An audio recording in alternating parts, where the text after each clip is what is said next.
Please stand for the pledge.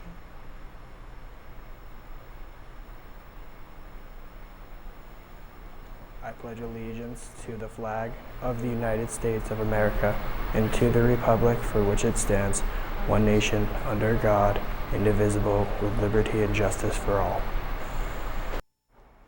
Good morning, McDowell. Today is Thursday, April 7th, and here are your morning announcements. Attention Mrs. Weber's NYC travelers. There will be an important meeting of student travelers during tutorial Friday to rearrange the rooming list in the chorus room. Your attendance is necessary in order for you to be in the room of your choice. For lunch today, we will be having chicken nuggets with Santa Fe rice and steamed carrots. The TV studio will be out for field trips on Thursday and Friday, the 7th and 8th. There will be no pre-recorded announcements on Friday and Monday. Please read the email to your first block classes on these days. Regular video morning announcements will be available next Tuesday morning. Attention students interested in the fall Washington, D.C. trip, October 7th, 8th, and 9th.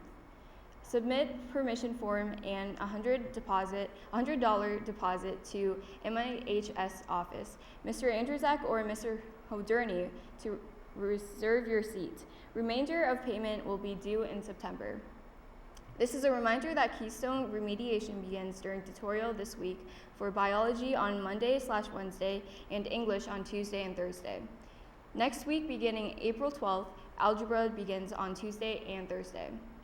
The McDowell Marching Band is holding music clinics again this week for students interested in participating in next year's marching band. The woodwind section will meet on Tuesday and the brass will meet on Thursday. Rehearsals are held in room 6106 at MIHS from 3:30 to 5. See Mr. Anderson in room 6106 for more details. Applications are now being accepted for Camp Cadet. Camp will be held at Allegheny College from June 19th through the 24th, and this is a week-long camp where kids will receive a better understanding of law enforcement. Camp is for students who are between 13 and 16 years old, and flyers can be picked up at the guidance office. April 7th at 7 p.m., Edinboro University is hosting a knockout tournament in an attempt to break a world record. The current record for the largest ever knockout tournament is 701 people. This event is open to all ages, and we will need you to make history. There will be an entertainment and food along with prize. If the record is broken, the event will be in the Guinness Book of World Records. Online registration is at edinboro.edu/knockout or at the door for $4. All proceeds will be donated to Make-A-Wish Foundation. Attention sophomores, the LECOM Summer Medical Academy of Science and Health, or MASH program, is happening this June 13th through 17th. Information applications for this program are found in the guidance office. This week-long event is designed to promote career awareness of the health professions. There is no cost, but there are only 12 seats available. Applications must be returned by April 14th. If you are interested or want to know more about the program, please see the guidance office for any other questions. Attention interested female students. The application process for a Woman-to-Woman Leadership Conference in Boston this summer is now open. This conference will be held July 21st through the 30th, and the application process can be accessed online at facebook.com/empowerpeace or epwoman2woman.org. If you have any questions, see Mr. Hoderney in room 120. Global Youth Service Day is April 16th. This is a great opportunity to give back to your community. Interested students can pick up a brochure in the table outside of the main office for information on how to sign up. And now over to the weather with my fellow student. Hello, McDowell. So today we have a high of 43 and a low of 29 with scattered showers. Tomorrow we have rain and snow, a high of 36 and a low of 27. And on Saturday we have a high of 33 and a low of 26, and it's going to be cloudy, so get those coats out. And now over to Mr. Caro. Good morning, McDowell, and welcome to today's Principal Desk. It is Thursday, and we have something pretty cool planned for this morning. We're doing an interview with one of our own, one of McDowell's finest. His name is 10th grader. His name is Cam Reese, and he's going to tell us a little bit today about something that he's pretty involved with, and it's powerlifting. He does a lot of powerlifting. He's won many awards. We're going to find out a little bit about what that means this morning. So first of all, welcome to the show. Cam, good to see you this morning. Good to see you. Now, Cam, tell us a little bit about powerlifting. There's probably lots of students sitting out there that want to know what powerlifting is. We have lots of sports and different programs here at McDowell High School, but we don't offer powerlifting. What is powerlifting? So basically it's what you would think it is. It's power lifting. The only thing we do is we have 3 events. We have squat, we have deadlift, and we have bench. The object of your competitions when we do them is to get the most weight up on your 3rd attempt that you can. That's with the right form, no drugs, and etc. And there's a little bit of confusion out there between bodybuilding and powerlifting. Bodybuilding is those guys that are up there in Speedos and they're like flexing and they're all oiled up and tanned. That's not what we do. We're all about power and lifting the most weight we can. That's a pretty good explanation. Tell us now, how old were you when you got started in powerlifting, and how did you ever get involved in powerlifting? So I actually started lifting when I was like 9. So I've been lifting for a long time. But I didn't start actually doing the sport of powerlifting until I was about 13, 14 when I went to Joe's gym. And as you have been involved from one year to the next, you're getting involved in more and more competitions. Could you tell us a little bit about what competitions are like, and then some of the awards that you have recently won in powerlifting? So there's actually competitions like vary widely.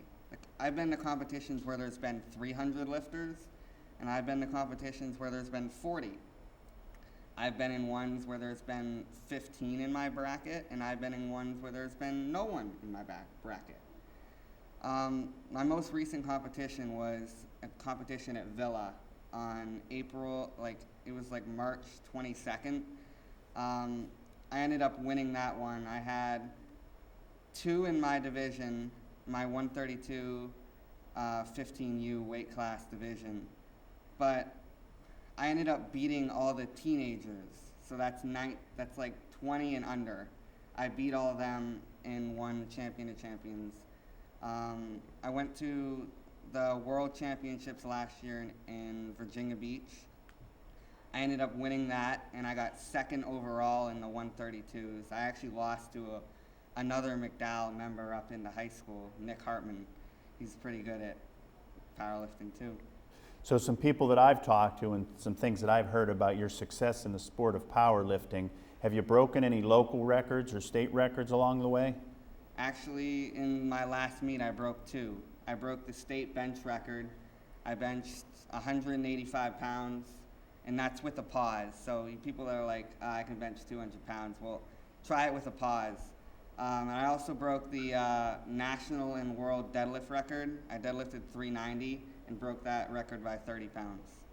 You know, you hear people talking about different sports and different activities, and they compare like wrestling to swimming and football and all that stuff, like what's harder and all this and that. I know from a personal standpoint, I always hated lifting weights because it was so dang tough, and it was just a hard activity for me to get comfortable with or get good at. How much do you have to practice to get good at what you do in lifting weights?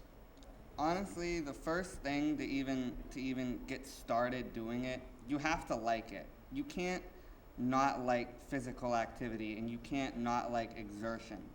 So when I started out, I was doing really lightweight. And you start out with lightweight, and you keep building up and building up and building up and building up.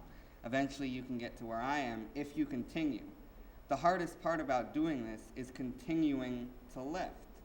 A lot of people will go for like a year and they just will quit. They either think it's boring or it's too hard or they're too sore or they get injured.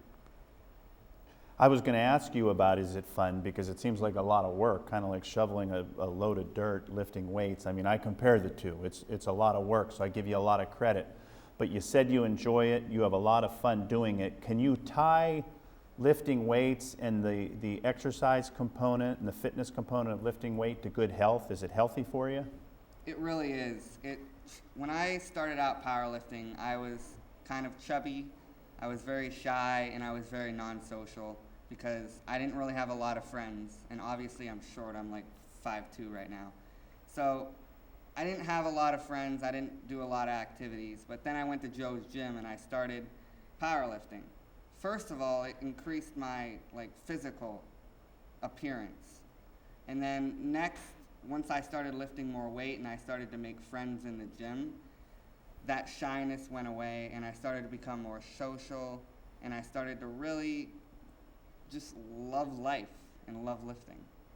So if there's anybody out there in the viewing audience that has an interest in getting involved in powerlifting, how would they do so? Only thing you need to do is you need to go to Joe's gym. It's by the airport. Just get in contact with Joe, get on a training program. If you like it, keep going with it, and eventually you might be able to do well with it. All right, awesome job. I know a lot of people in the community are proud of you, and so is McDowell High School, so keep up the good work. And thank you for being a guest on this morning's show. Keep up the wonderful work. And that is all for this morning, folks. Have a wonderful day here at McDowell.